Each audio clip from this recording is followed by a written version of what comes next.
Kahit napakahirap maging kasambahay sa abroad, ipagpasalamat mo pa rin yung trabaho mo. Oo, mahirap. Pagod sa buong araw, minsan walang pahinga. Minsan may amo pang hindi marunong umintindi. Pero isipin mo, ilang tao ang gustong magkaroon ng pagkakataon na meron ka ngayon?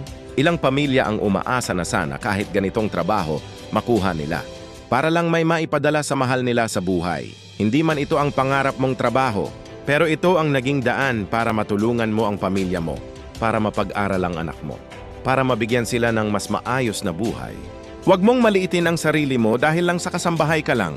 Sa totoo lang, malaki ang sakripisyo mo. Kaya kung napapagod ka man, normal lang yan. Pero huwag mong kalimutan, may dahilan kung bakit ka nandyan.